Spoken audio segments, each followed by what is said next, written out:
자, 이어서는 저기 뭐 실제 현장에 이루어지고 있는 여행사들의 실제적인 조직을 보면서 설명을 한번 해보도록 할게요. 그럼 좀 전에 배웠던 것을 좀 더 여러분들이 이해가 좀 쉬울 겁니다. 자, 하나투어를 한번 볼까요?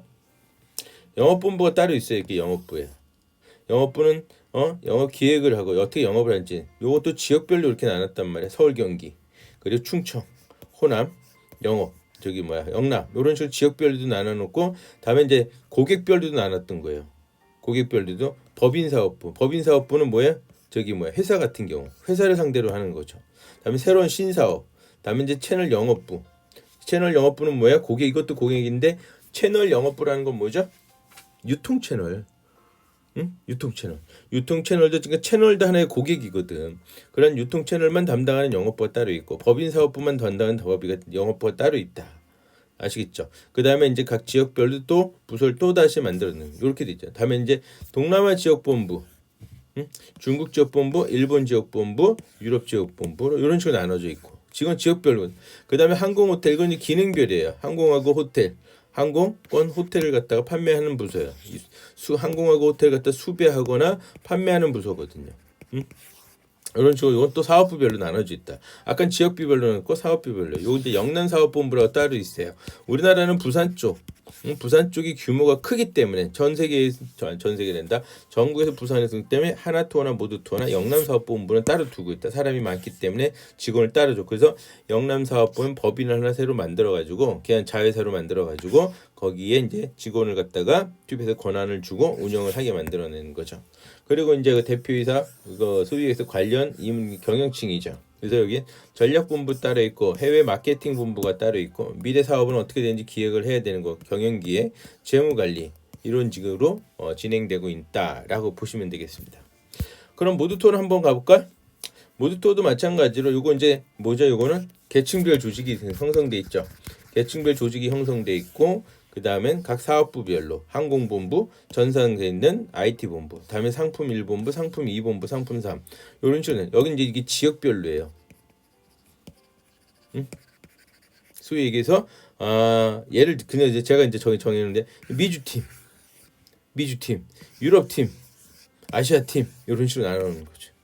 미주팀, 유럽팀, 아시아팀. 그래서 영업본부, 마케팅본부, 영업본부는 뭐예요? 영업본부는 각 여행사들 모두 투어는 여행사를 대상으로 영업을 하죠. 그래서 자그마한 소규모 호일테 저기 뭐야 리테일러, 홀세일러 말고 리테일러 소매업을 하고 있는 여행사들 대상으로 이제 뭐 영업을 뛰는 이런 사람들이 있고 그 다음에 이제 마케팅 본부는 또 홍보, 판촉, 세일즈 프로모션 같은 거 이렇게 하겠다. 다음에 이제 고객 서비스, 고객 컴플레인이라든가 뭐 이런 걸 간단한 이런 식으로 모두 투어는 좀 다소 하나 투어에 비해서 좀 더 약간 심플하게 되어 있다라고 보시면 되겠죠. 네, 먼저 이거부터 우리가 살펴볼게요. 여행업을 분류할 때 있어서 우리 여행업 업무 스타일이 좀 다른 게 세 가지로 크게 나눠져요. 크게 나눌 때 인바운드 업무와 아웃바운드 업무와 도메스틱 업무라고 합니다. 인바운드 업무는 뭐냐면 외국 사람들이 한국에 들어와서 관광하는 거를 그럼 외국에서 들어오는 거예요. 그래서 안으로 들어온다 이거죠. 그 다음에 아웃바운드 업무는 뭐냐면 한국에 있는 사람들이 해외로 나가는 거 아웃이죠. 아웃바운드 그게 이제 아웃바운드 업무예요. 그 다음에 도메스틱은 한국에 있는 사람들이 한국 내에서 관광을 하는 거 이렇게 세 가지로 크게 나눠져요. 요걸 바탕으로 해가지고 여행업은 관광진흥법상 크게 세 개로 나눠져요.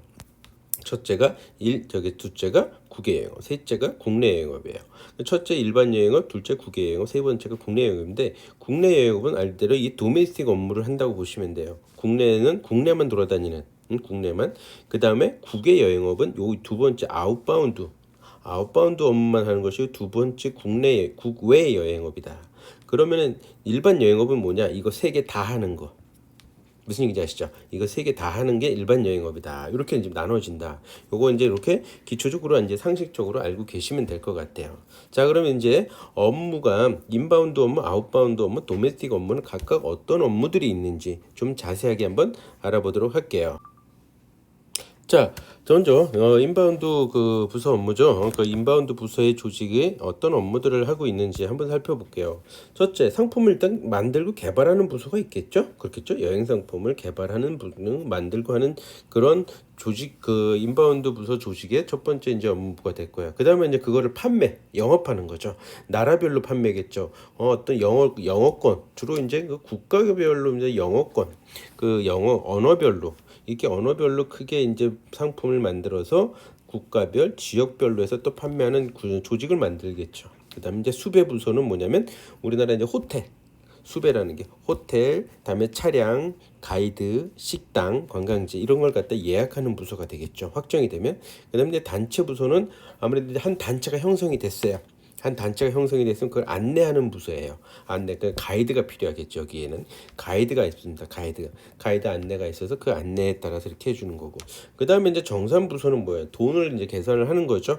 우리가 돈을 판매를 했으니까 돈을 얼마 받았고, 100원을 받았으면 호텔에 10원 주고, 차량에 10원 주고, 가이드 10원 주고, 먹는 거 10원 주고, 뭐 해서 얼마 남았구나, 10원 남았구나, 20원 남았구나, 이런 식으로 해주는 부서 이제 정산 부서가 되겠죠. 즉 해외에서 들어오는 외국인이 들어오는 거에 대한 이런 식으로 일을 한다라고 보시면 돼요. 아셨죠?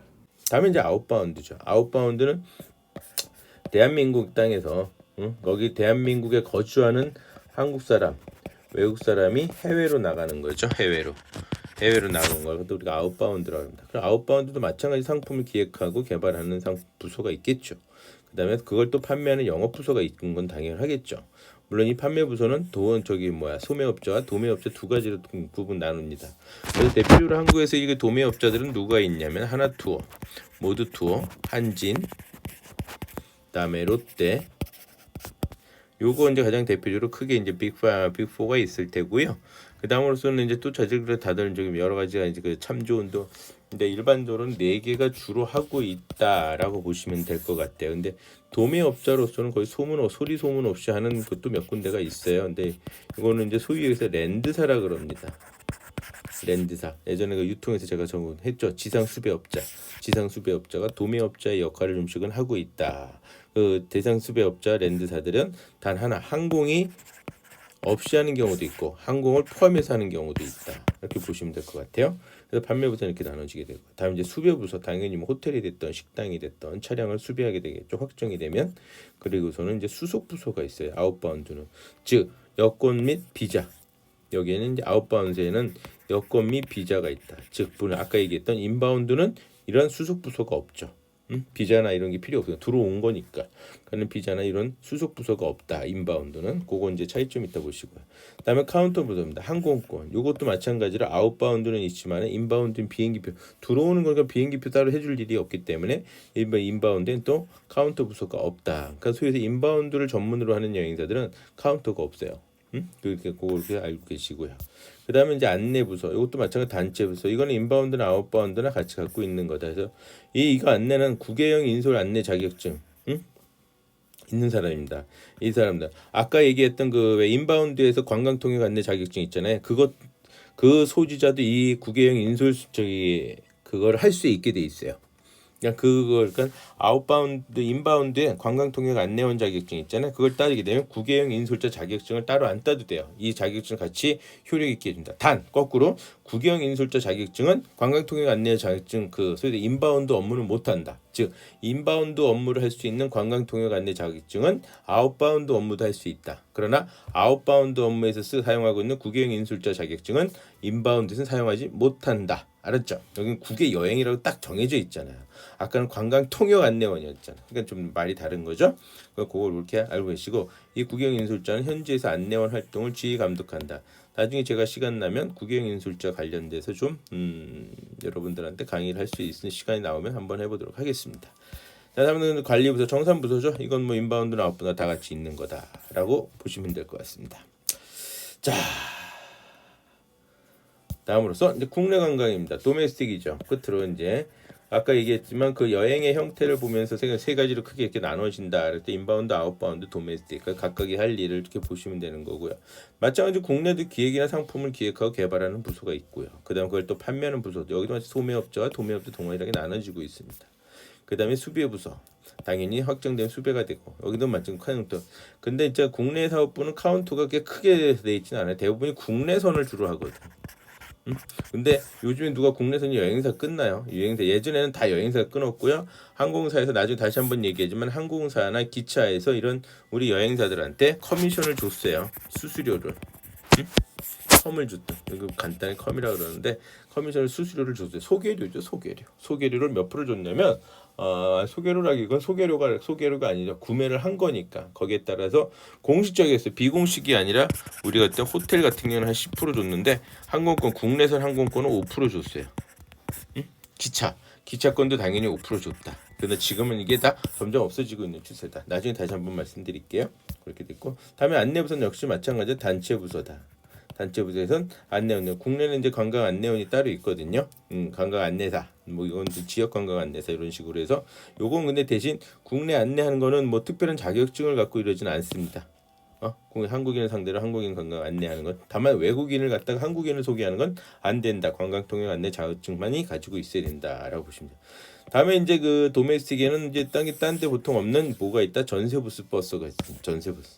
전세버스 버스를 갖다가 수배하고 배차하고 관리하는 이런 업무를 하고 있는 거죠. 그러니까 버스를 갖고 있는 경우도 있고 버스 업자와 파트너십을 맺어서 하고 있는 경우도 있다. 근데 전세버스는 업무 이렇게 돼 있고 요거는 이제 여행사 전세버스 업무는 여행 업무로 규정이 안 돼 있어요. 전세버스는 여행 업무는 아닙니다. 여행 업무로 규정이 안 돼 있지만 우리는 이제 밀접하게 관계를 유지하고 있죠. 그다음에 역시 마찬가지로 관리부서다. 관리부서 돈을 얼마나 벌었는지 요거 이런 부서들이 있다라고 보시면 될 것 같아요. 이렇게 크게 인바운드 아웃바운드 도메스틱 부서의 또 할 일을 갖다가 우리가 살펴봤습니다.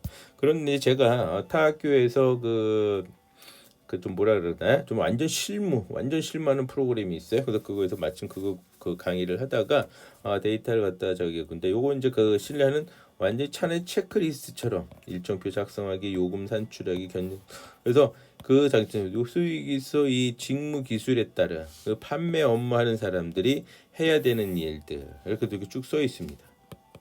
그래서 이런 일들을 하는구나라고 한번 보시라고 제가 자료를 보내드리는 거예요. 이건 수배 업무하는 사람들. 자, 이런 일들을 한다. 그래서 수배 의뢰서 여행 소재 구입하기, 수배 확인서 뭐 이런 식으로 다음에 지사 및 영업소에 연락을 해줘야 되죠. 확정됐으니까 연내 안내원도 배제해줘야 되고요. 그렇죠?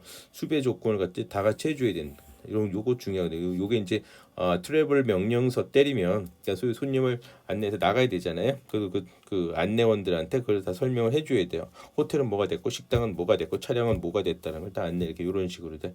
행사 지시서 수배 요금대 통제 및 검토도 하게 되고 수배 통계 작성 이런 식으로 이제 수배 업무들을 한다. 그 다음으로서 이제 안내인들한테는 안내 업무죠. 안내 업무는 어떻게든 파일 검토하고 이제 내가 진행해야 될 행사를 갖다가 다 검토하게 된다라는 거죠. 그래서 선택 관광은 뭐가 있는지, 선택 관광을 해줄 수 있는 게 있는지 이런 것도 한번 체크해야 돼요. 공부라는 거다. 안내 업무 이제 준비하기, 공항에서 이제 만나 뵙는 겁니다. 그래서 공항에서 만나는데 요건 소위 얘기해서 인바운드 측면에서 생각하시면 돼요. 공항에서 호텔까지 또 안내하고 입국 체크인하는 방법, 관광 안내하고 자유시간에 안내하고 쇼핑 안내하고 항공편 예약 확인하고 호텔 체크인 체크아웃, 다음에 출국 안내, 보고 정산 이런 업무를 하는 것이 이제 안내 업무인들이다라고 보시면 되겠죠.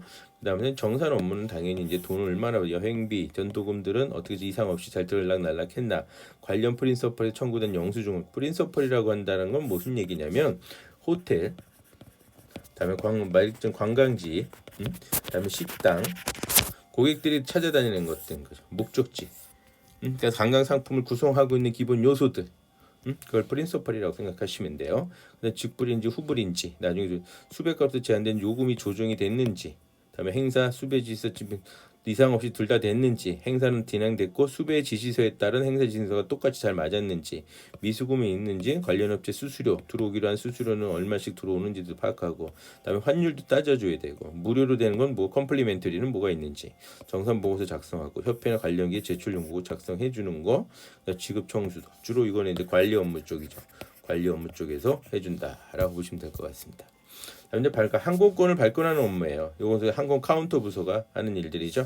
여러분들 참고로 여행사에 이제 뭐 입사를 떠나서 여행사 입사를 떠나서 항공사의 그 예약 업무 그다음에 발권 업무. 각각의 자격증이 두 개가 있어요.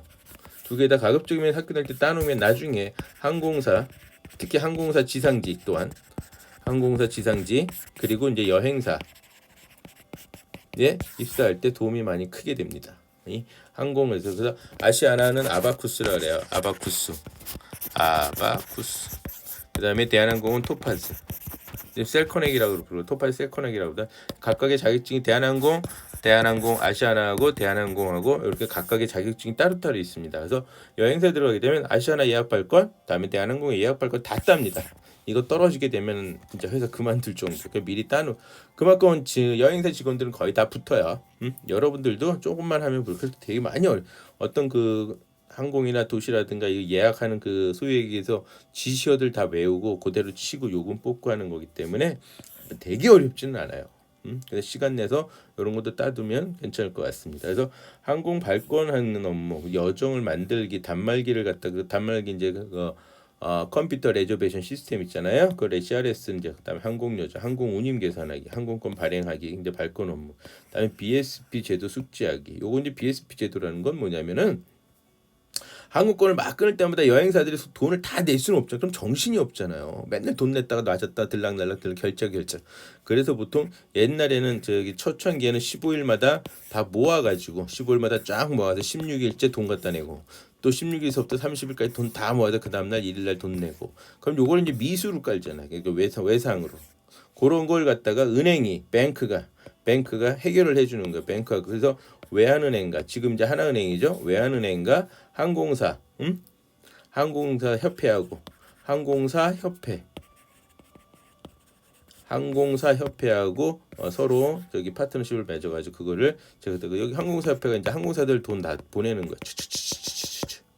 근데 항공사 협회에서 보낸다기보단 외환은행에서 직접 다 보내. 지금 이제 하나은행이 그거를 하고 있다. 근데 지금은 15일마다 그랬었는데 이제 일주일마다 왜 부도가 많이 여행사들 부도가 도망가면 안 되니까 가격 조건을 좀 짧게 한다. 15일이면 더 많은 돈이 쌓여 있잖아요. 외상이. 그래서 좀 줄이려고 일주일마다 자르고 있다라고 보시면 될 것 같아요. 그런 업무들을 한다. 그다음에 이제 수속 업무죠. 여권하고 비자하고 그거에 대해서 초청장이 왜 필요하냐? 여기 보면 수속에 대한 겁니다. 여권하고 비자. 근데 지금 여권 발급 신청서는 이제 없어졌으니까 사실 필요 없는데 꾸준히 쓰고 있더라고요. 비자 신청서 작성해주고 물론 여권 발급 신청서 손님한테 서비스 차원에서 줄 수도 있죠. 그런데 여행자별로 신청서를 검토하고 여행 파일 만들고 요 업무가 무사증 외화 구입하고 여행보험 가입하고 검역이 관련된 거 그다음에 병역 대상자 확인하고 병역이 이상 없어야 여권이 나오고 이러다 보니까 이런 걸 해준 거예요. 요게 일반적으로 처음에 들어가는 신입 직원들이 하는 가장 먼저 배우고 가장 많은 여기서 몇 개월씩 일을 한다. 요걸 다 완전히 숙지를 해야 다른 업무가 조금씩 진행이 된다라고 보시면 돼요. 여정을 이제 관리하는 업무들은 이런 게 있다. 그래서 현지 정보 내용들 쭉 그래서 보시면 셀프에 보시면 크게 어려운 점은 없습니다. 이런 것도 비행기 갈아타는 거, 객실 배정하는 거, 모닝콜이라고 쓰면 이걸 웨이크업이라고 그래야 되죠. 여러분들은 또 모닝콜은 저거죠. 완전 콩글리시죠. 그래서 면세점을 구입하는 방법들이라든가 그런 세관신고서, 이런 입출입 같은 거 다 장식을 입출입 카드 세관신고서를 뭐라 그러죠? CIQ 출입국 수속 할 때 사용되는 것들이죠. 그래서 이런 출입국 사한 것들 우리가 체크를 해줘야 되고 분신물 갖다가 위탁 수화물 분신물 처리하는 것들 이런 일들을 해줘야 된다라고 보시면 될 것 같아요. 자, 다음으로서는 이제 인사관리입니다. 인사관리 여행산업이 있어서 뭐 인사관리를 하는 이유는 생산 목적, 기업의 어떤 조직의 목적이 있겠죠. 그거를 달성하기 위해서 개인이나 집단의 조직 성원이 적정한 활동을 할 수 있도록 하는 시책이 인사관리입니다. 인사관리. 중요한 게 적정한 활동을 할 수 있도록 하는 시책. 적정한 활동을 할 수 있도록 하는 시책을 가리켜서 인사관리를 한다. 조직의 목적을 위해서. 그렇죠. 일단 조직의 목적을 위해서 조직 구성원들이 적정한 활동을 할 수 있게 하는 시책을 인사관리라고 보시면 될 것 같은데, 이 서비스 업종, 여행업종, 서비스 업종을 대표한다는 여행업. 하여튼 이러한 서비스 업종은 종업원이 곧 상품이다. 종업이다. 거의 상품으로 간주가 되기 쉽습니다. 그렇기 때문에 이 종업원은 자기들의 그 직무를 고객한테 잘 팔아야 돼요. 제대로 질 좀. 그래서 저도 가끔씩입니다. 본인 스스로가 저도 직원들한테 본인 스스로가 싸게 하게 되면 싼 상품이 되는 거예요. 그러니까 항상 공부해서 본인 스스로를 갖다 좀 비싼 상품으로 만들어라. 그래서 하여튼 이 서비스 상품을 대표하는 물적 상품이 곧 뭐다? 직원이다. 직원의 퀄리티 자꾸 올려주고 손님보다 내가 훨씬 전문가는 미스 보여주는 거예요. 나는 전문가다. 응? 나는 전문가라는 걸 얘기를 해줘야 비싸게 저기를 해줄 수 있다라는 거죠. 그러니까 나 자신을 갖다 그렇게 끌어올리는 것이 중요하다. 여행에 많은 분 노동 집약적입니다. 응? 그렇죠? 다 사람에 의해서 아까도 얘기했지만 사람에 의해서 운영이 된다. 그래서 노동 집약적인 산업이다.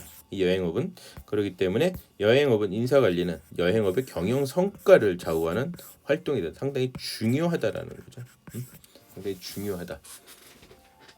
여행업의 경영 성과를 좌우하는 활동으로서 되게 중요하다라고 보시면 될 것 같아요. 자, 다음은 이 여행업엔 종사원의 종류에 따른 할 일이라 그래야 되나요? 그 안내 업무, 소위 얘기해서 우리 보게 되면 이제 안내 업무인데 인사관리 중에서 안내 업무 제가 중요하다 그랬잖아요. 그런 걸 같은 건데 일단 여행업을 크게 그 종사원들을 보게 되면 크게 세 가지가 나눠질 수가 있겠죠. 영업직, 영업이죠, 영업직. 이건 고객을 상대로 하는 것도 있고 법인들, 회사를 상대로 하는 거가 있겠죠. 그다음 이제 관리직. 정산이라든가 인사라든가 총무라든가 이런 업무들을 보는 거죠. 다음에 이제 안내지. 아까 얘기했듯이 인바운드, 아웃바운드, 그다음에 도메스틱. 이 세 가지를 갖다가 관련돼서 안내지. 그래서 단체 부서에서 주로 일을 합니다. 단체 부서에서. 저 또한 이거가 가장 매력적이라고 해서 아웃바운드의 국외여행 인솔자 자격증을 가지고 전 세계를 제가 돌아다녔던 거 그게 제 꿈이었었거든요. 그래서 그러한 것들을 제가 안내직 종사원들을 하게 되면서 다행히 저는 이제 고객 관리를 좀 괜찮게 해서 그 고객들을 가지고 회사를 창업을 했었던 것입니다. 그렇게 알고 계시면 될 것 같아요. 자, 그럼 봅시다. 인사관리 측면에서 영업직 종사원은 뽑아야 되겠죠. 그럴 때 좋은 인상이 되게 좋습니다. 이거는 저는 딴 게 아니라 웃음, 잘 웃는 스마일, 상당히 중요하다. 스마일만큼 중요한 것은 없다. 그렇기 때문에 스마일, 잘 웃는 그런 친구들을 가지고 저기를 하게 되는 거다. 다음에 자기 규제 능력이 있는 사람, 자기 규제 능력이 있는 사람, 절제를 좀 쓰겠습니다. 손님하고 대화하고 뭔데 항상 인적 서비스는 상당히 그 손님들하고 그러니까 대면 서비스를 하게 되잖아요. 대면 서비스를 하다 보니까 그 소위 얘기해서 감정 노동자도 될 수가 있어요. 그렇기 때문에 스트레스도 많이 받을 수가 있기 때문에 이걸 어느 정도는 절제를 할 수 있어요. 제가 그래서 무조건 전 참으라는 건 아니지만 절제하고 참는 건 틀립니다. 저도만 저기 하게 되면 그 손님을 제가 차라리 포기를 하면 했지. 네? 무슨 얘기인지 아시죠? 대신 흥분하거나 이렇게 됩니다. 문제가 커지거든요. 업무에서 책임감은 당연히 필요하겠죠. 판매 능력 겸비 영업력도 당연히 필요하겠죠. 그러나 이 영업직 종사원이 가져야 되는 것, 뭐 다른 것도 다 마찬가지지만 배려심 또한 상당히 중요하다. 상대방을 배려한다. 고객을 배려하고 옆에 있는 같은 직원들을 배려하는 이런 심이 있어야지 아주 좋다라고 보시면 될 것 같아요. 다음에 관리직 종사원. 소모에게 종사한 심사분에 종사하는 사람입니다. 수익 지출 관리입니다. 백오피스. 서무회계 정산 심사 부분에 종사하는 사람, 그러니까 관리직인 거죠. 이 사람들은 원리 원칙을 좀 존중하는 사람이 필요하다. 이쪽에 보게 되면 아무래도 돈을 좀 만지는 일들을 많이 하거든요. 그 업계에 보게 되면 가끔씩 이것 때문에 뭐 하나토를 비롯하여 모든 여행사들이 피해를 본 사람들이 왜냐하면 여행업계 경비는 현찰로 내부는 경우다. 여기서 잠깐 여러분들한테 제가 JTBC하고 인터뷰할 때도 항상 하는 얘기지만은 절대로 돈을 회사 법인 통장으로 입금을 해라. 회사 법인 통장으로 입금해라. 개인 아무리 영업 직원이 친했던 사람이라도 개인 통장으로 돈을 주면 안 된다. 왜? 회사가 만약에 그 여행사 망했다. 그럼 법인 통장에 있게 되면 보증보험에서 어느 정도 보상은 좀 나와요. 그러나 개인에 넣게 되는데 이거는 뭐 이 사람이 안 돌려주면 그건 뭐 해줄 게 없어. 그냥 개인한테 줬으니까. 그건 개인과 둘이 알아서 해결을 하는 거니까. 무슨 얘기 아시겠죠? 그래서 이 사람들은 이제 과학적인 창조적인 접근하고 전향적인 자세라든가 개혁 어떤 혁신, 그다음에 이제 원가, 최소의 투입과 최대의 산출을 가지고 하는 이런 것, 건전한 판단을 할 수 있고 인간성을 존중하는 배려심 있는 이런 사람들을 갖다가 채용을 하게 되는 거죠. 다음 이제 안내지가 아까 얘도 관광 통역 안내사, 이건 이제 주로 인바운드에서 저기 하는 거고요. 이 관광 통역 안내 자격증인 사람은 국외여행 안내 이거를 다 같이 할 수 있는 자격을 갖춘다라고 보죠. 국영 인솔자, 투어 컨덕터, 투어 에스코터, 혹은 투어 리더라는 말도 많이 써요. 해외에서 오히려 투어 리더를 많이 묻는 것 같아요. 일반적으로 투어 컨덕터라는 얘기들은 잘 안 쓰고 일명 이거는 TC라는 말을 표현을 아주 줄여서 얘기를 하고요. 에스코트란 말도 좀 그냥 에스코트란 말을 많이 쓰는 것 같아요. 제가 전에 돌아보면 투어 컨덕터, TC 일단 이거 제일 많이 쓰고 투어 리더를 많이 사용을 해요. 투어 그렇게 알고 있고 이렇게 진행이 된다. 자, 이걸 보시면서 제가 그 채용인데 이제 다음으로서는 이제 하는 업무들을 간단하게 살펴봤고요. 인사관리에서 이제 채용입니다. 인사관리 가장 출발점이 되겠죠. 자, 그래서 가장 적절한 자질을 갖추었다 판단되는 인력을 고용하게 되는 거죠. 채용 시할 때 뭐가 제일 중요한가라고 보셨을 때 우리가 가장 중요한 여행 업무에 요구되는 소질, 적성이 맞느냐. 그래서 제가 가끔 보게 되면 여행사 취업을 좀 조심스럽게 저는 추천을 합니다. 이 여행사 취업이라는 게 여기 여행사가 마찬가지 호텔도 이직률이 높지만은 여행사도 이직률이 만만치 않습니다. 만만치 않아요. 왜냐하면 대면 서비스를 하는 거다 보니까 많은 사람들의 그 비위를 좀 맞춰야 되는 이런 경향도 없지 않아 있겠죠. 그러한 것들 때문에 그만두는 친구들이 되게 많다. 그래서 본인 스스로가 외향적이냐, 어느 정도 손님들 만나서 이런 대화하고 술 한잔 하고 이런 것을 선호하지 않는다라면 거의 여행사 쪽은 안 가는 게 낫겠다. 단 예외는 있어요. 제 후배들 중에서도 한 친구는 여행사에 다니는데 이 친구는 뭐라 그래야 되나 여행업계를 들어갔지만 여행 업무는 전혀 모릅니다. 왜? IT 쪽으로 갔어요. 전사. 그래서 대학 다닐 때 관광과임에도 불구하고 IT 자격증을 따가지고 아예 여행사를 IT 전문으로 해서 거기서 모든 전산을 갖다 총괄하고 있습니다. 그러니까 그런 식으로 빠지게 되면 좀 더 개념은 다를 수가 있어요. 아까 그랬잖아요. 우리가 관리직이 있고 영업직이 있고 그다음에 여행사는 안내직이 있다라고 얘기 드렸잖아요. 그래서 영업직이나 이런 쪽이 아닌 관리직에 가서 전산 업무들을 보는 이런 친구도 있다. 이렇게 방법도 있긴 합니다. 그러나 여행사 취업은 좀 신중하게 여러분들도 생각해 보시면 좋습니다. 그래서 사람을 만나는 걸 좋아하고 좀 약간의 그 일반적인 속된 표현일까요? 아니면 무슨 역맛살기 돌아다니는 걸 좀 좋아하는 이런 경향이가 돌아다니는 거 여행 다니는 건 다들 좋아합니다. 여행 다니는 거 다 좋아해요. 그런데 여행을 매일 간다고 쳐보세요. 저 같은 경우도 한 달에 어떨 때 한 25일을 밖에 나가 산 적도 있어요. 그러니까 백두산 갔다 오고 하룻밤 자고 싱가포르 갔다 오고 하룻밤 자고 또 아프리카 갔다 오고 그러니까 한 달에 갔더라고. 한국에서 한 3일 잤나? 3일은 더 잤던 것 같아. 한 2, 3일씩 잤으니까 한 5, 6일은 잤던 것 같네요. 이런 식의 생활을 하게 된다라는 거죠. 근데 이게 과연 재밌을까? 재밌다기보다는 그래도 어느 정도 이걸 즐길 수 있는 어떤 그 자기의 성향이 좀 필요하다라고 보시면 될 것 같아요. 다음에 이제 종상 교육이죠. 교육입니다. 그 인사관리에서 제일 중요한 게 채용이고 그 다음에 이제 교육이에요. 교육은 그 회사의 발전을 위해서 그렇죠. 여행업에 필요한 인재를 육성해야 되고 그렇죠. 그다음에 사회 유익한 인간으로서 육성하는 이런 뭐 원론적인 얘기가 있고 거기에 대해서 이제 세분에 맞춰 교육하죠. 그래서 중성의 자질. 그래서 항공 카운터 아까 얘기했잖아요. 대한항공이라든가 아시아나의 그 예약 발권 이런 거 교육도 계속 시키고 있다. 안내사 그리고 난 다음에 국외여행 인솔, 국영 인솔 자격증 이런 국영 인솔 자격증도 딸 수 있도록 해주는 거죠. 그래서 여행사에서 6개월 이상 다니면 국영 인솔 자격 시험은 자격증을 딸 자격을 줘요. 그래서 그걸 따는 소양 교육을 좀 시키고 막 이렇게 되는 거죠. 그래서 상품은 그거 시키게 돼서 안내하게 되고, 그다음에 이제 어학 공부를 꾸준히 시켜줘야 되는 거죠. 그다음에 이제 인사고과를 하게 되는 거죠. 결국에는 이건 인사고과는 신상필벌에서 이제 다루기 위해서 직원들 갖다가 잘 하기 위해서 인사 평정제도 이거가 잘못하게 되면 문제가 좀 커진다라고 보시면 될 것 같아요.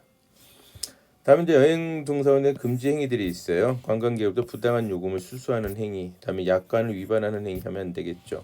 그 다음에 물품을 금품을 수수하는 행위 절대로 해서는 안 된다. 특히 이걸 많이 했던 게 이제 대한항공이나 아시아나 같은 승무원들이 옛날에는 요즘엔 이제 안 하는 걸로 알고 있는데 승무원들이 이걸 많이 해가지고 많이 정리된 적이 많았죠.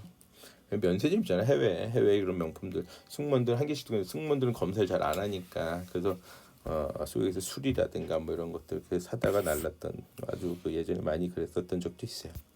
다음에 이제 그 인솔자 자격증, 통역 자격증 같은 걸 타인에게 대여하는 행위는 해서는 안 되죠. 다음에 관광진을 저해하는 행위 당연하겠죠. 이런 행위들은 해서는 안 된다. 여러분 참고적으로 이제 여행업계에 이런 뭐 자격증들이 생기고 있어요. 투어 플래너, 여행 상품을 기획하는 사람들이죠. 지역 전문 수배가. 저는 이게 되게 좋다고요. 이제는 전문화가 돼야 돼. 전문화, 즉 전문가.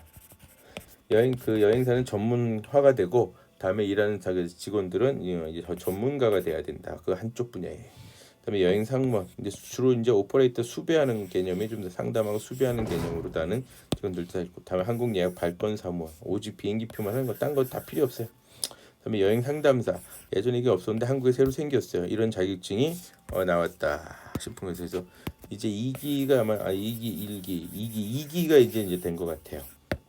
그래서 이런 여행 3단 자격증이 만들어서 원래 없었는데 이제 2년 3년 된 것 같더라고요. 야. 그다음에 이제 여행 업무 관리사 일본은 있는데 우리나라 없어요. 관광 안내사 이건 이제 여행 안내사 우리 이건 여기 있죠. 대한민국 요건 있고 일단 여기 새로 생겼다라고 보시면 될 것 같아요. 그래서 아까 제가 항공 예약 발권 사무원은 이건 정말 필요한 사람이에요. 이건 없어지지 않아요. 여행사에 있어도 가장 파워가 세다. 저 또한 저는 이게 없어요. 그래서 우리 여직원들이 주로 갖고 있거든요. 항공 예약 여직원들 거의 다 갖고 있는데 그 여직원들이 이거를 아주 잘해요. 이 친구들은 뭐라 표현해야 되나? 잘리질 않아요. 웬만해서 정말 큰 문제가 생기지 않는 이상 정리되지 않는다. 상당히 중요한 직원들이기 때문에 그러하다라고 보시면 될 것 같습니다. 자, 다음에 이제 여행업의 경영 지침 요거 잠시 쉬었다 하겠습니다.